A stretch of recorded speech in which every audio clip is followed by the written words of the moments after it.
I know that there's a lot of people in sales right now, specifically in the technology world, that are trying to hone in on their craft to just become better at that human connection. And there's a level of comfort with doing it in person, and then there's a level of, well, not so much comfort doing it virtually. And so how do you transition that from, doing it successfully physically to now doing it successfully virtually?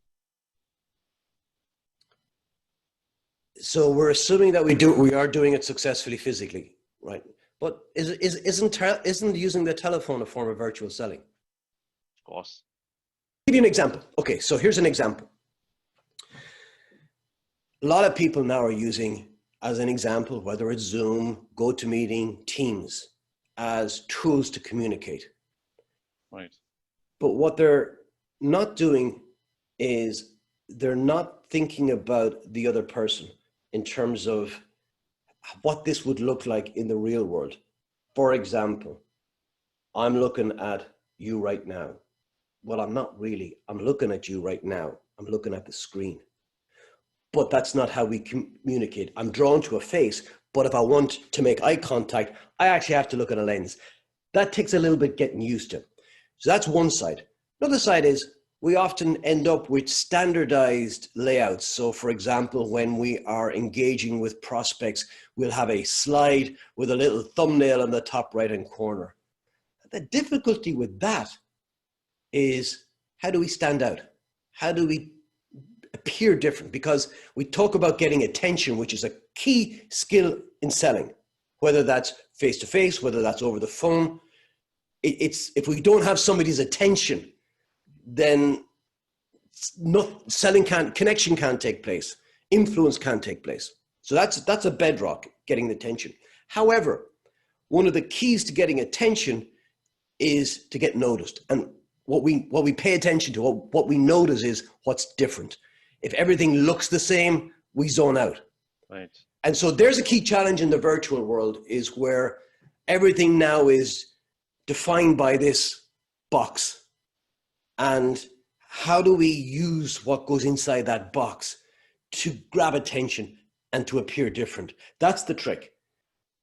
That said, I wouldn't know what to look for, and I wouldn't know the kind of things I need to put in that frame if I don't know the fundamentals of selling in the first place, in terms of getting people's attention and getting them engaged, etc. So but it's nothing new, because people have used these mediums for a long, long time to communicate and build audiences.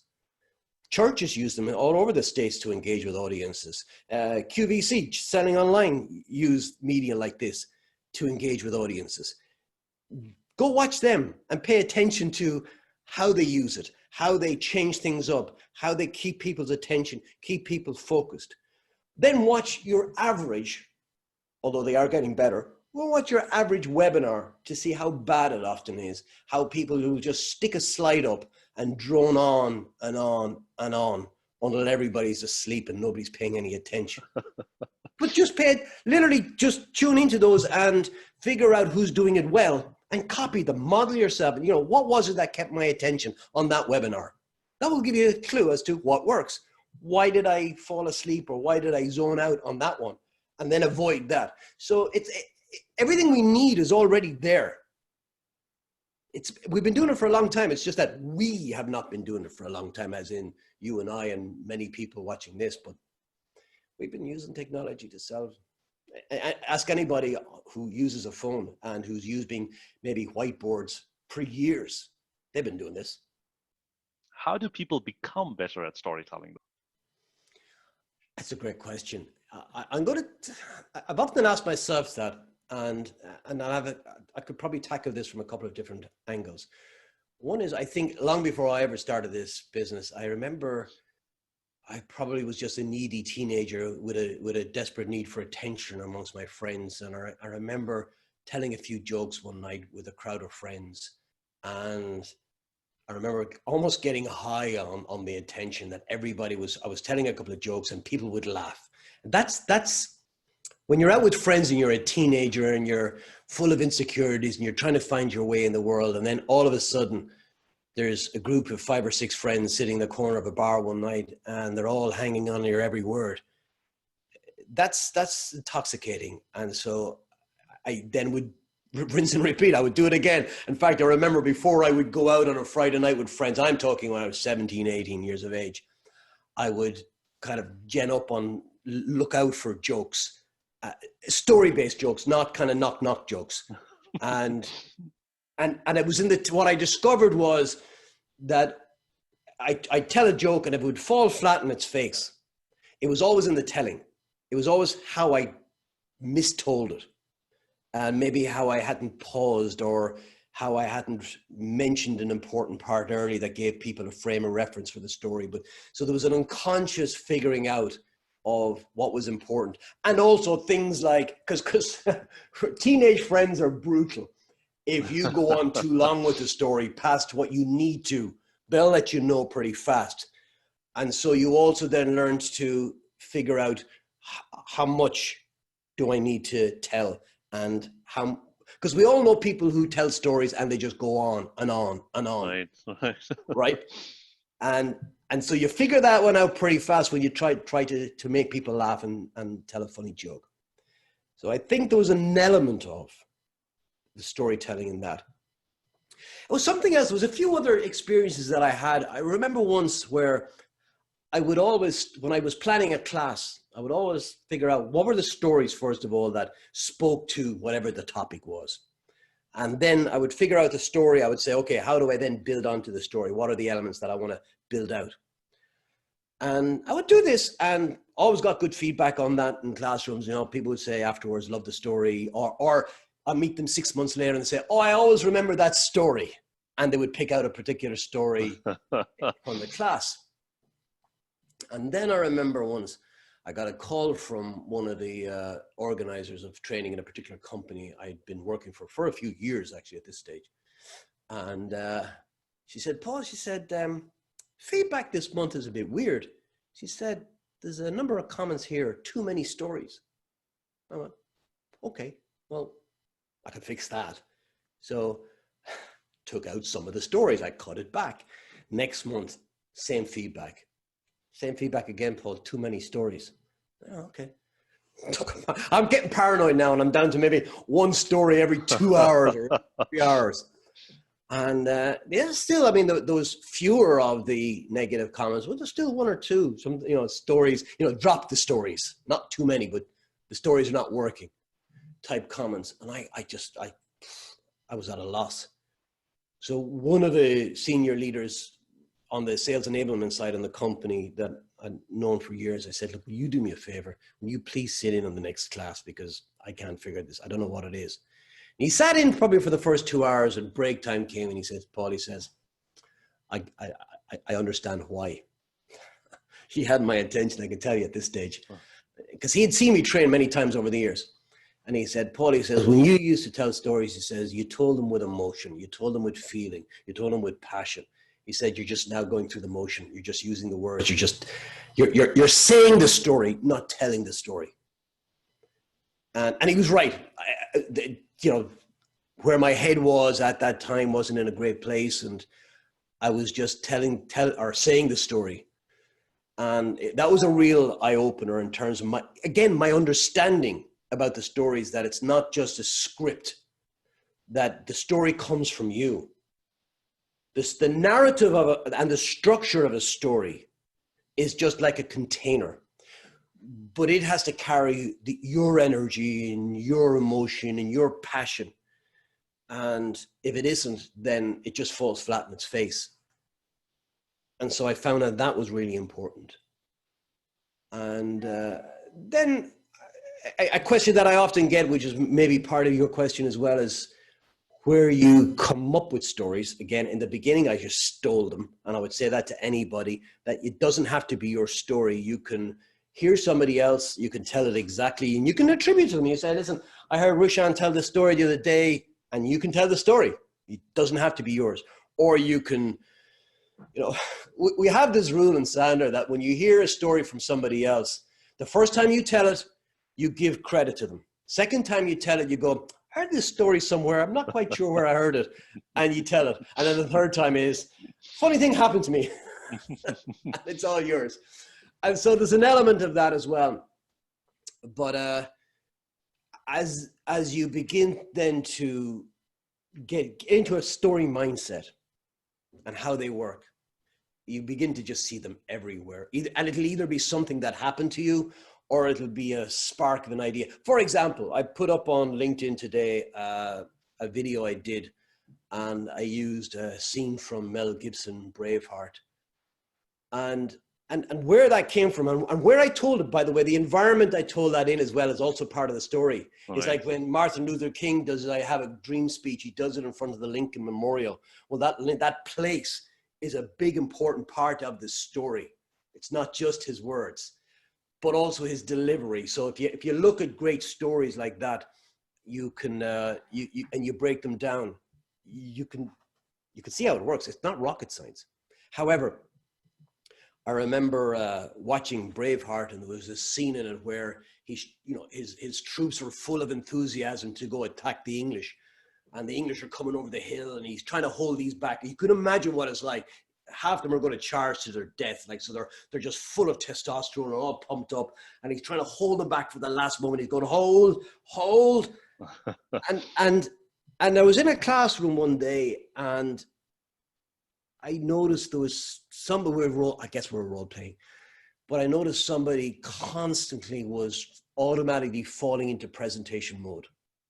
And that if we were role playing, they would, as soon as I would give them one or two key pain points that let's say I'm playing the buyer, and I said, look, I'm struggling with this. Oh, we have a solution for that. And here's how it would work. And they would fall straight into presentation solving mode.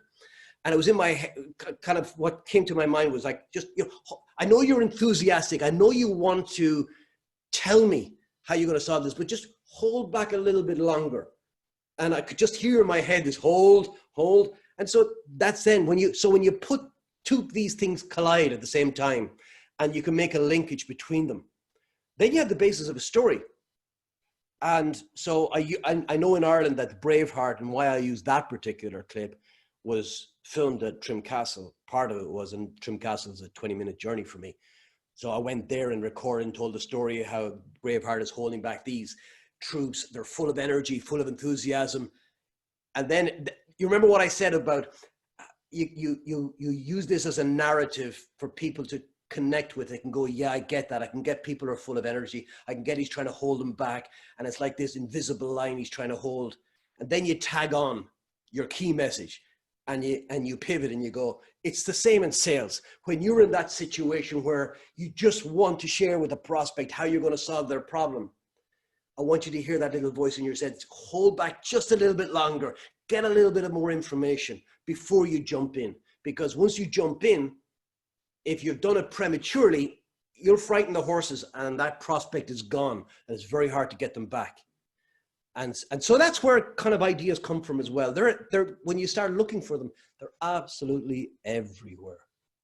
And you just need to kind of figure out the story you're trying to tag on. I remember coming out of I was in New York heading down to Baltimore for a Sandler conference. So I'd stayed overnight in New York, and I was with my wife. We came out of the hotel heading down to Penn Station, 2-minute walk from where the hotel was. And I had my camera bag, tripod over as well on me, because I like to take photographs when I'm traveling. And we're kind of running a little bit late, but as I come around the corner, if anybody knows where Penn Station is, Madison Square Gardens in New York, you're looking up, I think it's 7th Avenue. And it was just, from a photographer's perspective, just this incredible light, because the sun was coming up here behind me. And of course, in New York, you get this really special light because it's reflecting off all of these high-rise buildings. So it's not just straight light, it's reflected, and it'll reflect with different colors and different intensities. And then at the very far end, there was this kind of mist, and a moon was coming up, a big giant yellow moon. And it was just magical, absolutely magical. And so I'm looking at this, and we're a minute away from the train station. I said to my wife, listen, I had to take a picture of this. And I go to my bag to take my gear out. And she looks at me, she goes, she's a firstborn. Paul, we're going to be late. We need to get in, in the queue and get in line. So I'm kind of looking at, unhappy wife picture.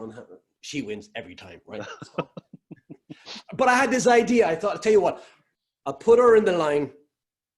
for the train, for the tickets, and then I'll come back and take the picture. It's only literally a minute. So I go around it. So round trip, it's probably about 3 or 4 minutes has elapsed by the time I'm back. But when I come back, light's all gone. The sun has come up too high. The light is harsh. The moon has gone down, and it's just a street scene. And I looked at that and I got to go, you know what? If you don't seize the moment when it's in front of you, you could easily live with regret. Now, again, as I tell that story, there's a moral in that. And the moral is seize the day, seize the moment. If you put something off, you could end up regretting. And so you can imagine the number of scenarios that that particular message is pertinent, is relevant in. It could be a sales manager talking to his or her staff about seizing the moment, about not procrastinating, tackling an issue right now, and not waiting. Or it could be a rep, or it could be a prospect. You know, there's any number of scenarios, but the key point on that is that was an event, if you like, that happened to me. And I was in that kind of moment afterwards where I'm going, you know, I kind of thought, well, maybe I'll get a good story out of this at least. But all of those things that happen to us, if we analyze them and go, what's the moral, what's the lesson in that?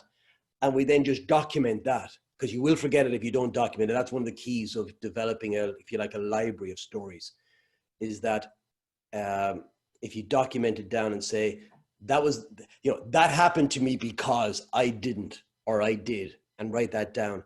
And then you can build on how you want to tell that story. What elements are important, what elements are not important.